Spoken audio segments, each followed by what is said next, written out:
Bem, irmãos, nós estamos dando sequência hoje à nossa série Cristianismo Puro e Simples. Estamos fazendo exposições na primeira epístola de João. Se você puder abrir agora, por gentileza, leremos o capítulo 5, versos 13 ao verso 17. A palavra de Deus diz assim: Essas coisas vos escrevi, a fim de saberdes que tendes a vida eterna, a vós outros que credes em o nome do Filho de Deus.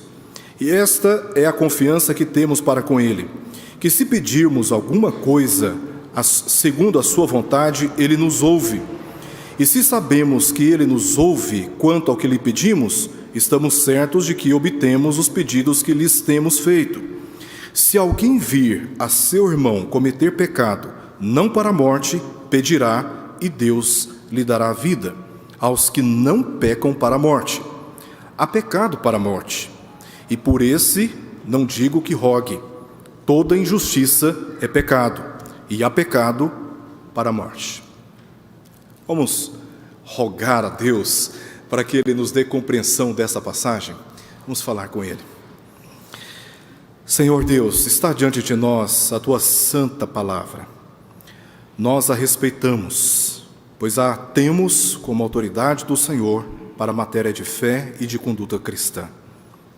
No entanto, ó Deus, nem sempre, quando a lemos, compreendemos de imediato. E mesmo com alguns recursos, algumas técnicas, examinando a Tua palavra, ainda assim o conhecimento que podemos obter dela é infrutífero para a mudança da nossa vida. Pois essa mudança só pode ser feita pelo Teu Espírito, que através dela alcança cada um de nós.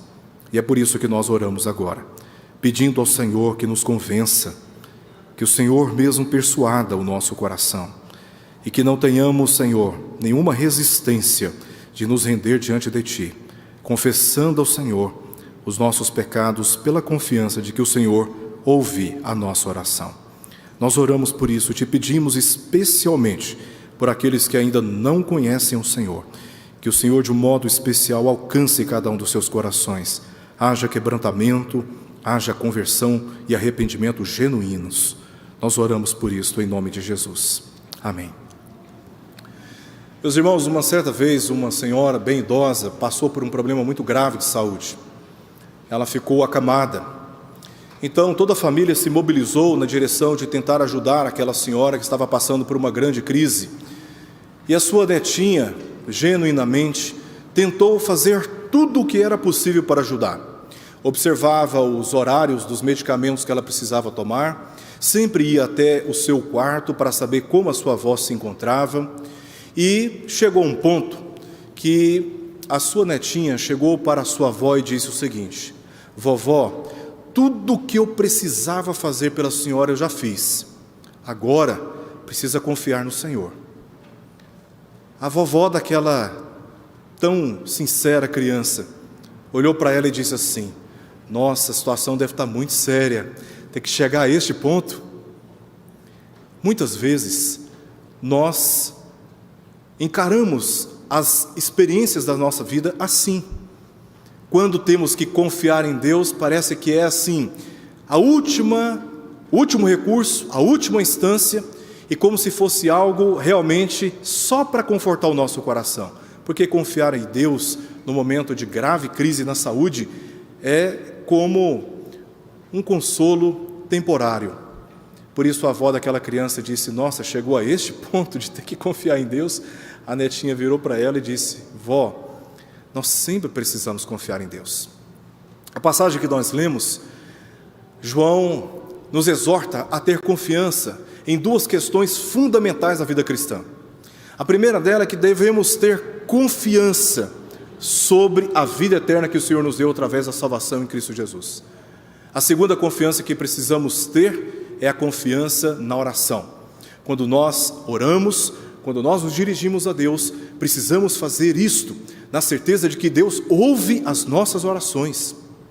E em muitas ocasiões da nossa vida, nós nos tornamos tão autodependentes, tão autônomos, que não consideramos a confiança em Deus. Não consideramos que Deus existe na prática para buscar ao Senhor nas necessidades mais triviais do nosso dia a dia. Só lembramos de Deus em momentos quando estamos acamados e tomados por uma grave enfermidade. João nos ensina que ao confiarmos em Deus, devemos ter uma atitude de humildade, que apesar de todas as nossas seguranças financeiras, materiais, todas as nossas estruturas de segurança que confiamos através de relações próximas a nós, nós devemos sempre confiar no Senhor, porque nós sempre dependemos dEle. Davi, no Salmo de número 30, disse que na sua prosperidade, jamais seria abalado. E ele continua o seu testemunho dizendo: apenas viraste o teu rosto, fiquei logo abalado. Assim é a história de todos nós. Quando achamos que tudo está em perfeita condição, acontece algo e tudo se muda rapidamente. Porque nós dependemos de Deus. Só que nós não percebemos isto quando tudo em nossa volta está concorrendo para a nossa tranquilidade e para a nossa alegria.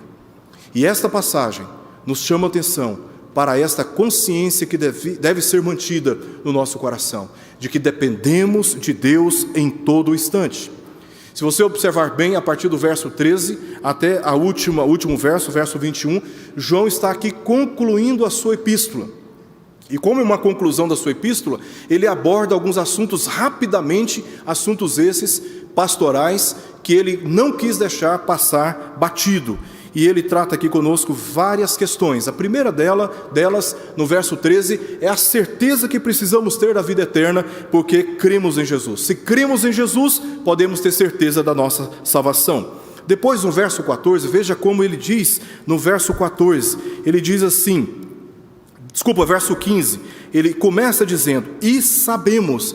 Isso é uma demarcação da argumentação de João. No verso 15 ele diz que nós devemos ter essa confiança porque Deus nos ouve. Depois no verso 18 ele começa dizendo, sabemos. E por que nós precisamos ter essa confiança diante do Senhor? Porque quem é nascido de Deus não vive em pecado.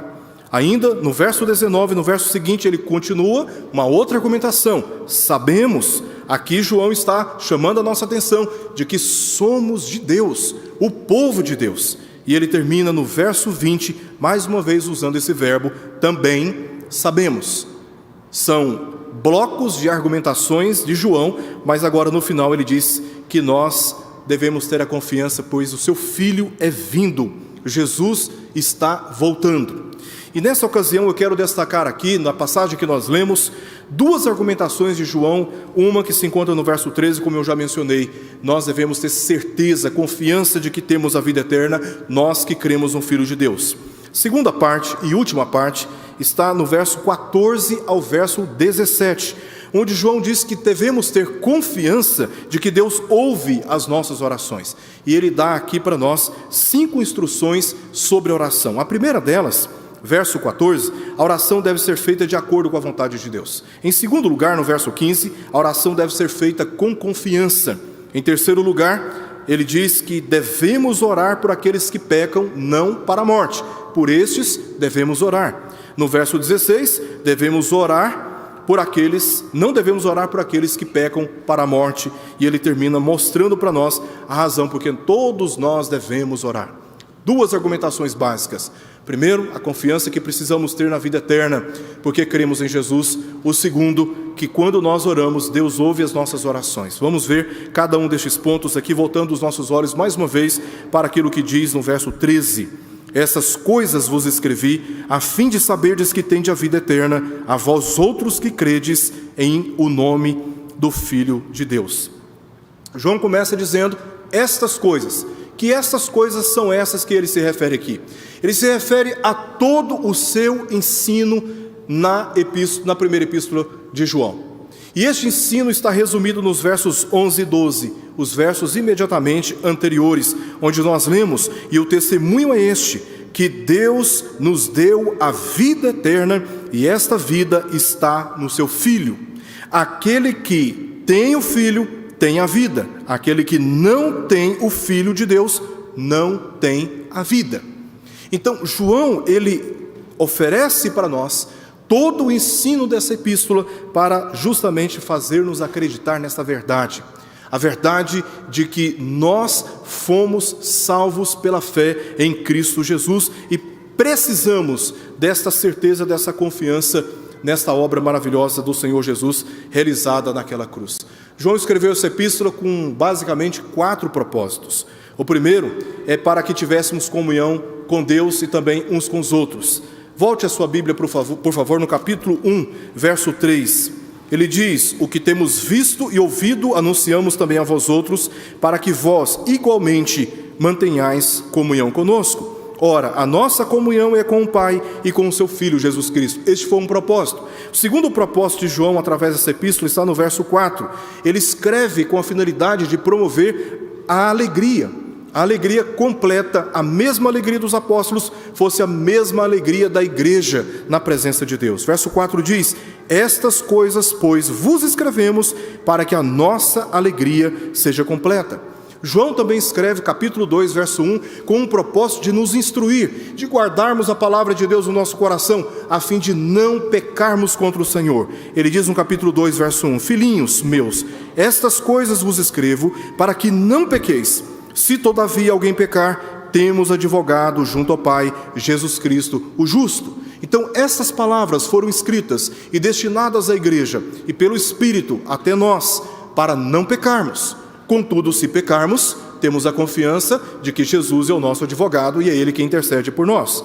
O quarto e último propósito de João através dessa epístola está declarado justamente aqui no verso 13 do capítulo 5. Ele diz que estas coisas Ele nos escreveu para termos certeza da vida eterna.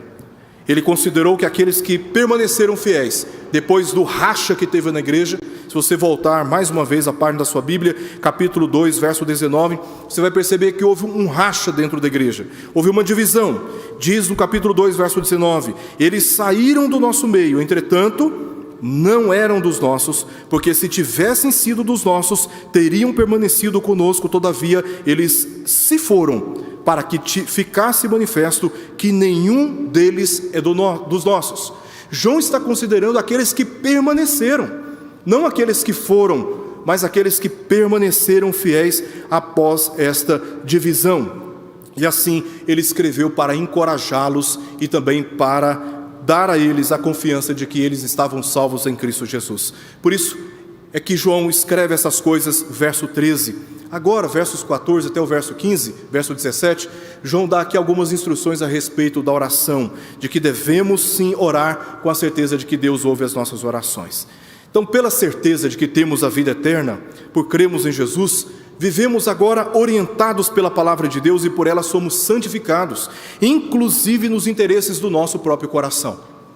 João lança o fundamento: nós temos a vida eterna, nós que cremos em Jesus Cristo, e porque nós recebemos poder para sermos feitos filhos de Deus, nós que temos a vida eterna, por isto agora nós temos a confiança de que Deus ouve as nossas orações. Nesse processo de santificação da nossa vida, no nosso coração, os nossos interesses são santificados. Por que Deus ouve as nossas orações? Porque nós não nos dirigimos a Ele para pedirmos coisas que são conflitantes com Sua própria vontade. Nós lemos aqui na primeira epístola, ainda no capítulo 3, versos 21 até o verso 22, o seguinte: amados, se o coração não nos acusar, temos confiança diante de Deus, e aquilo que pedimos dele recebemos, porque guardamos os seus mandamentos e fazemos diante dele o que lhe é agradável. O contato que temos com a palavra de Deus e o modo poderoso com o qual esta palavra opera no nosso coração nos dá essa confiança de que podemos nos dirigir a Deus em oração, pois Ele ouve as nossas orações. Não importa quais sejam as nossas circunstâncias, se nós nos dirigirmos a Ele segundo a sua vontade, diz o texto, o Senhor ouve a nossa oração e assim atende. Ele diz no verso 14: e esta é a confiança que temos para com Ele, que se pedirmos alguma coisa segundo a sua vontade, Ele nos ouve. Ele nos ouve. A partir daqui temos a primeira instrução de João a respeito da oração. É de que a oração deve ser feita de acordo com a vontade de Deus. E a vontade de Deus, ela é revelada exclusivamente através da sua palavra. Se queremos orar segundo a vontade de Deus para sermos atendidos, precisamos conhecer a vontade de Deus e, orientados pela vontade de Deus, a vontade revelada de Deus, sermos atendidos nas nossas necessidades. Talvez você já ouviu dizer que sobre a oração de poder, né? Que a oração tem poder. Eu particularmente não acredito nisto e ainda vejo nesta frase uma heresia terrível, porque a Escritura considera e trata a oração não como uma finalidade, mas como um meio de nos dirigirmos àquele que unicamente tem o poder para realizar a sua vontade em nosso socorro. Então a oração não é o fim, a oração é o meio. Por isso eu não concordo com a frase de que a oração tem poder. Se a oração tem o poder, a oração é o fim, e Deus é apenas o meio que nós, pela oração, manipulamos para que a nossa oração seja feita. Afinal de contas, o poder está na nossa oração, e nisto nós encontramos uma heresia terrível, porque muitas das nossas orações não são atendidas. Diz o apóstolo Tiago, na sua epístola, que a nossa oração ela não é atendida porque ela é feita com a motivação errada, aquela motivação que representa uma ofensa para a verdadeira e pura, santa, perfeita vontade de Deus. Então a oração é sempre um meio de nós recorrermos àquele que tem o poder para, segundo a sua vontade, vir ao nosso socorro e dar a resposta de que tanto necessitamos. Mas há um preceito na Escritura também que diz que a oração ela deve ser feita sempre de acordo com a vontade de Deus. E quem disse isto é o próprio Senhor Jesus. Deus não tem compromisso com os nossos interesses. Deus não tem compromisso com as expectativas que nós criamos. Deus tem compromisso com a sua santidade. Deus tem compromisso com a sua aliança. E quando Deus atende a nossa oração, não está em nós, ainda assim, qualquer mérito da nossa oração ser atendida, porque Deus sempre age em conformidade com o seu caráter, com a sua pureza e com a sua santidade. Não foi à toa que Jesus disse em Mateus capítulo 6, versos 9 ao verso 10, ensinando os discípulos a orarem com essas palavras: Pai nosso que estás nos céus, santificado seja o teu nome, venha o teu reino, faça-se a tua vontade, assim na terra como perfeitamente ela é realizada no céu. Isso foi com seus discípulos. Depois nós lemos em Lucas capítulo 22, verso 42, quando Jesus estava agonizando, não pelos sofrimentos da cruz que estavam para vir, mas pelo fato de que naquela cruz ele receberia toda a culpa do meu e do seu pecado, e ele experimentaria ali os mais terríveis e profundos sofrimentos que esses pecados seriam provocados na sua própria experiência. E Jesus, naquela agonia, disse em Lucas 22, 42 essas palavras: Pai, se queres, na sua humanidade, passa de mim este cálice, contudo não se faça a minha vontade, sim a tua vontade, a vontade do Senhor. E esta é a confiança que precisamos ter nas nossas orações, de que Deus ouve as nossas orações e Ele atende quando nós oramos segundo a sua vontade. Essa é a primeira instrução que nós temos aqui no verso 14. A segunda instrução está no verso 15. João vai dizer que esta oração deve ser feita com confiança, e essa confiança não está em nós, não está no nosso caráter, não está por causa da nossa reputação. Essa confiança está neste Deus que tem compromisso com a sua palavra. É por isso que precisamos orar com confiança. Disse João no verso 15: e se sabemos que Ele nos ouve quanto ao que lhe pedimos, estamos certos de que obtemos os pedidos que lhes temos feito. Qual é o fundamento? As orações são feitas segundo a vontade do Senhor. A mesma certeza de que Deus ouve as nossas orações deve ser a mesma de que nos atende quando pedimos segundo a sua vontade, segundo a sua palavra. É tolice, meus amados irmãos, orarmos sem fé. É tolice orarmos sem confiança, inseguros, desconfiados de que Deus poderá negar um pedido que esteja de acordo com a sua vontade, como se pudesse negar a si mesmo. Nós não podemos jamais nos dirigir a Deus em oração, desconfiados de que Deus não atenderá, quando a vontade de Deus está claramente exposta. Deus há sim de cumprir cada uma da sua vontade. E a partir daqui, João indica um motivo de oração segundo a vontade de Deus, pelo qual nós, sim, devemos orar. E esse motivo se encontra no verso 16. Ele diz que nós devemos orar pelo nosso irmão que peca, não o pecado para a morte. E essa é uma passagem bastante difícil de ser compreendida. Ela não é uma passagem simples, mas nós precisamos parar um pouquinho aqui e dar uma atenção especial ao que diz a parte A do verso 16. Se alguém vir a seu irmão cometer pecado, não para a morte, pedirá e Deus lhe dará a vida aos que não pecam para a morte. O que João está dizendo? Claramente, se você percebe que tem algum irmão seu que está pecando, ore por ele. E Deus há de, segundo esta é a sua vontade, Ele vai atender. Ele vai atender. Perceba que João está se referindo aqui a um irmão, porque João está se dirigindo a uma igreja, a uma comunidade de crentes. Nós lemos no capítulo 2, João falando sobre a necessidade de amarmos os nossos irmãos. Nós lemos no capítulo 3, mais uma vez, João falando sobre a necessidade de amarmos os nossos irmãos e exortando aqueles que odiavam seus irmãos.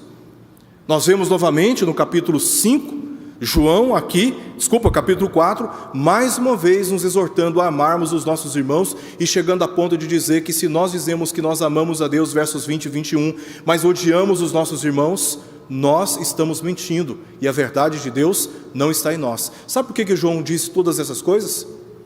Porque na igreja haviam muitos problemas de relacionamentos entre irmãos por causa do pecado. E o pecado é a maior desgraça na história da vida humana, porque o pecado ele não apenas destrói, nos afasta, nos separa da comunhão com Deus. Mas uma vez que o pecado nos afasta da comunhão com Deus, uma vez que o pecado nos afasta das virtudes de Deus, o reflexo se dá no modo como nós tratamos uns aos outros.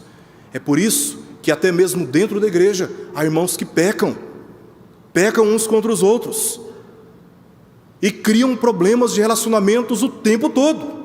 E João está dizendo, se você perceber que alguém no meio da igreja está pecando, não pecado para a morte, ore por ele.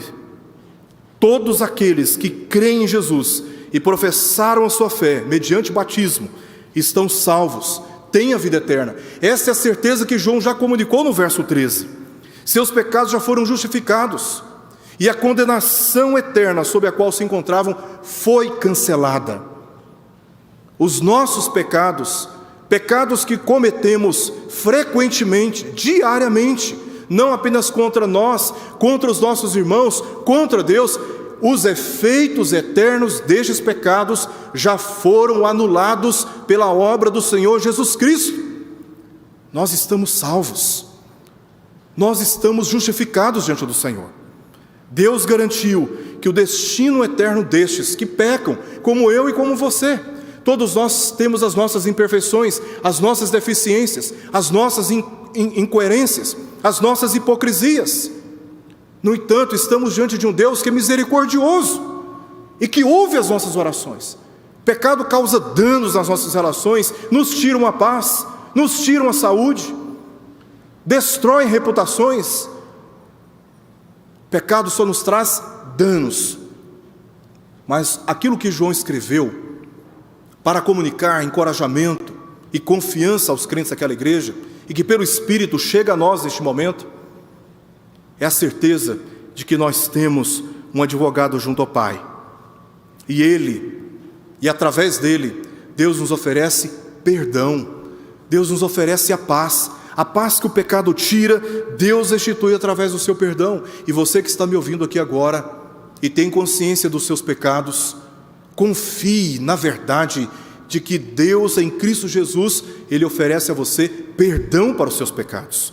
Perdão para os seus pecados.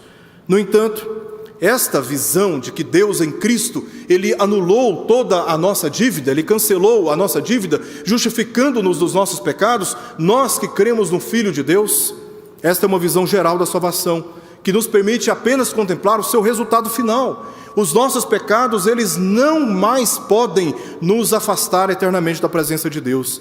Mas numa perspectiva temporal, nós percebemos o seguinte, que quanto ao passado, nós fomos salvos da penalidade do pecado. Ele nos justificou. Em Cristo Jesus, os nossos pecados foram justificados.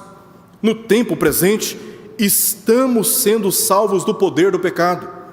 Isso é o que a Escritura chama de santificação. No tempo futuro, ainda seremos salvos da presença do pecado, o que a Escritura chama de glorificação. Paulo diz em Romanos 8, que aqueles a quem Deus predestinou, a estes chamou, e aos que Ele chamou, Ele justificou, e a estes que Ele justificou, Ele glorificou. A glorificação é o estado último da nossa salvação, quando a presença do pecado na nossa natureza, nos nossos interesses, nas nossas relações, será removida completamente. Nossos corpos serão transformados e viveremos a presença de Deus para todo sempre. É a glorificação, é a nossa esperança. Esperança essa dada pelo testemunho da ressurreição de Jesus. Por isso, no presente, crentes verdadeiros estão sendo santificados, desejam obedecer à vontade de Deus e, ao mesmo tempo, estão lutando contra falsas convicções e condutas que são pecaminosas. Quando ele transgride a vontade de Deus, não nega que Cristo seja o Filho de Deus, nem odeia a igreja. Meus irmãos, eu peco todos os dias para vergonha minha. E vergonha minha diante dos meus irmãos e diante do meu Deus. Eu sou um pecador. Eu, Erickson, sou um miserável. Eu quero acertar, mas eu me encontro o tempo todo flagrado pela minha consciência, dizendo: você pecou diante do Senhor. Mas o fato de eu estar cometendo pecados constantemente, seja por interesses, desejos malignos, desejos impuros, por atos e por palavras que eu jamais devo pronunciar com os meus lábios, eu não estou negando a Cristo. Eu não estou negando que Jesus é o Filho de Deus. Eu não estou negando que Jesus é o meu Salvador. E eu não estou odiando os meus irmãos. Mas eu peco. Eu sou maculado pelo pecado. Mas Deus está pronto para nos perdoar. É por isso que João disse no capítulo 1, a partir dos verso 8, ele diz: se dissermos que não temos pecado nenhum, a nós mesmos nos enganamos. É um engano pensar que nós não temos pecado. E a verdade não está em nós. Mas se nós confessarmos os nossos pecados, verso 9, Ele é fiel e justo para nos perdoar os pecados e nos purificar de toda injustiça. Se dissermos que não temos pecado, se dissermos que não temos cometido pecado, fazemo-lo mentiroso e a sua palavra não está em nós. Capítulo 2, filhinhos meus, essas coisas vos escrevi para que não pequeis. Se todavia alguém pecar, temos advogado junto ao Pai, Jesus Cristo, o justo, porque nós pecamos. Por isso João instrui que se virmos o nosso irmão cometendo pecado, e este pecado não é para a morte eterna, devemos orar por ele, pois Deus lhe dará a vida.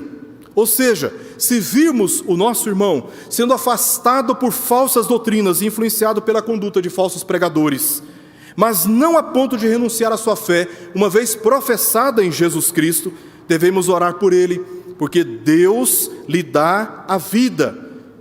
Deus há de preservá-lo para a vida eterna, restaurando a vida espiritual nele degradada. Deus tem interesse de restaurar aqueles que pelo pecado foram cometidos de muitas faltas nas suas relações e diante do Senhor. Se nós virmos o nosso irmão cometendo algum pecado, devemos orar com confiança, pois é da vontade de Deus restaurar todos aqueles que lhe pertencem. E a promessa de que Deus há de restaurar, não no nosso tempo, no tempo do Senhor, o Senhor há de restaurar. Precisamos apenas confiar e esperar. É muito difícil para nós quando nós pedimos a Deus numa urgência, numa emergência, e não temos imediatamente a resposta para a nossa oração. Por isso João está dizendo: confie, porque segundo a vontade de Deus, Ele há de cumprir. Então, se você vir algum irmão passando por alguma situação de vexame, de vergonha, por causa da sua conduta pecaminosa, ore, porque Deus lhe dará a vida. A segunda parte do verso 16 diz o seguinte: há pecado para a morte, e por esse não digo que rogue. João continua dando as suas instruções, e a sua quarta e penúltima instrução é esta: não devemos orar por aqueles que pecam para a morte. E isso causa um certo impacto no nosso coração. Ouvimos este ensino, e este ensino é bíblico e ele deve ser observado. E há uma razão muito clara que precisamos considerar aqui. O pecado para a morte é o pecado relacionado com a morte espiritual e eterna.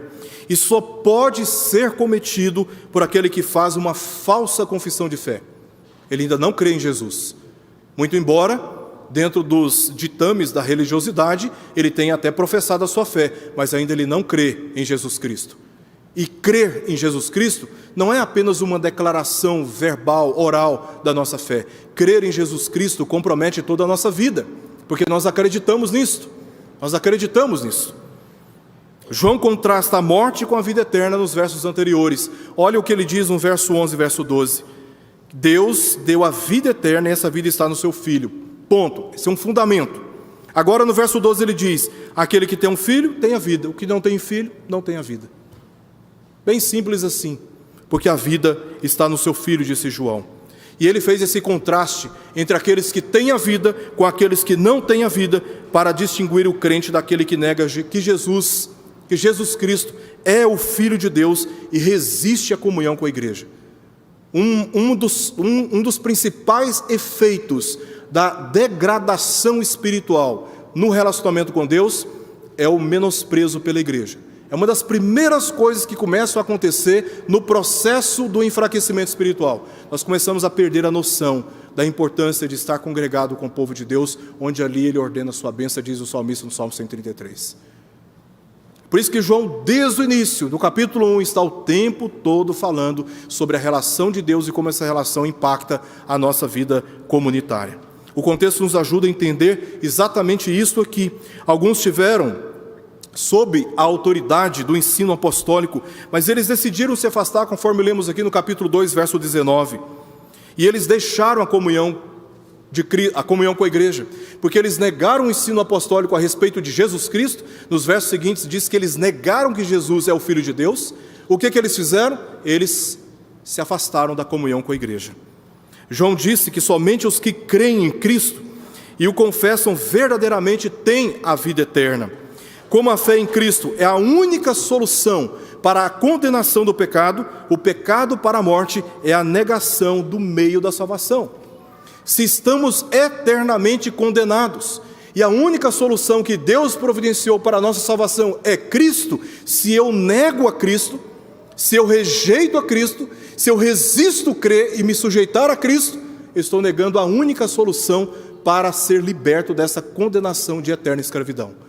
Este é o pecado para a morte. Este pecado, ele está relacionado com a apostasia, com a negação de que Cristo é o Filho de Deus. Por isso João pede para não orar por estes, e o motivo é claro: como Deus não dá a vida aos que não têm o Filho, verso 12, a oração seria dirigida contra a sua vontade. Deus não pode dar a vida eterna àqueles que negam o meio pelo qual Ele oferece essa vida.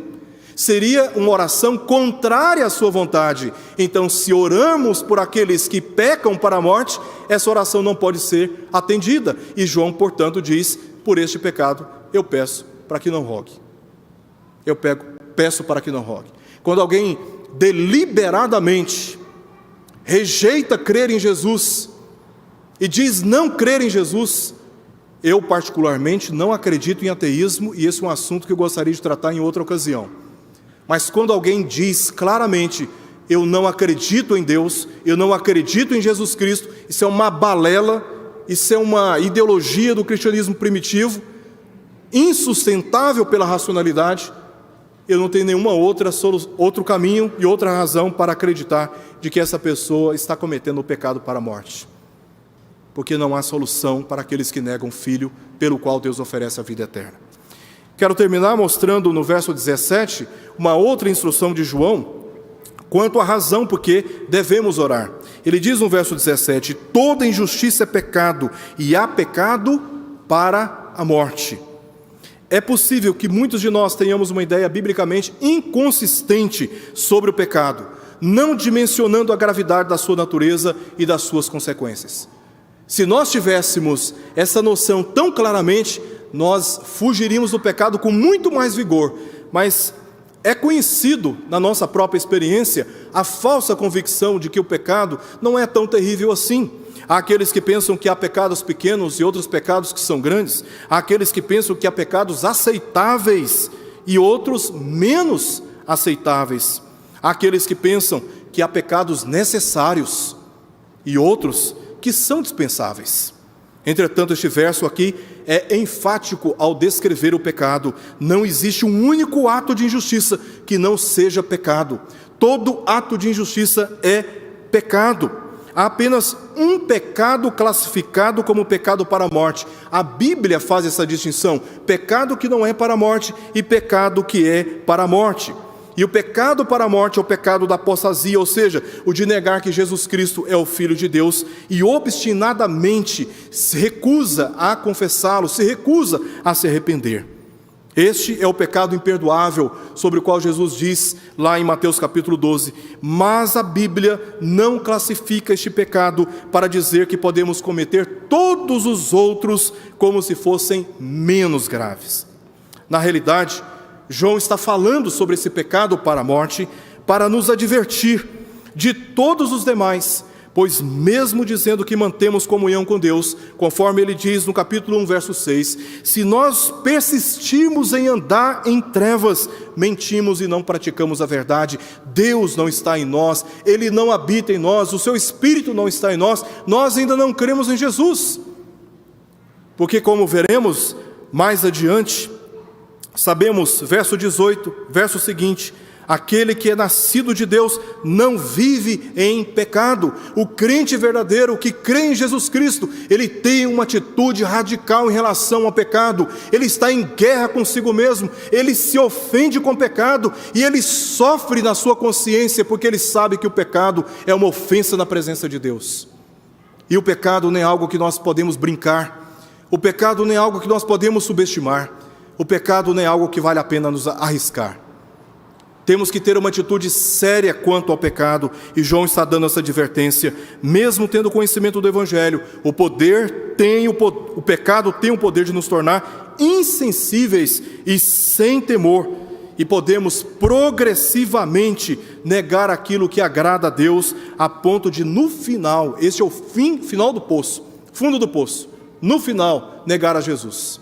Eu conheci um rapaz e ele questionava o tempo todo a fé. Membro da igreja, batizado, recebido na Igreja Presbiteriana do Brasil, e o tempo todo ele ficava questionando a fé, questionando a palavra, questionando tudo. E eu gastava horas e horas e horas conversando, explicando. Você entendeu? Fazia desenho no papel. Você entendeu? Entendi. Passava pouco tempo, começava a questionar. Um belo dia, saindo da igreja, dando carona para ele, para a sua casa, eu fui dentro do carro dizendo para ele: olha, eu estou muito preocupado com você. O que foi? Você tem perfil de uma pessoa que vai negar a fé. Você tem perfil de uma pessoa que vai negar Jesus Cristo. Mas por que você está dizendo isso? Porque não tem resposta que satisfaz o seu coração. Você continua insistindo numa insegurança em relação àquilo que Cristo fez e aquilo que a palavra revela para nós. Ele ficou muito ofendido comigo. Achou que a minha palavra foi agressiva, foi ofensiva, e ficou chateado muitos dias comigo. Mas eu precisava falar aquilo para ele, em caráter de advertência. Não demorou muito tempo. Se separou da sua esposa, resolveu sair da igreja, voltou para o mundo e hoje se envergonha do Evangelho e prega contra o Evangelho. Nós nunca devemos subestimar o pecado.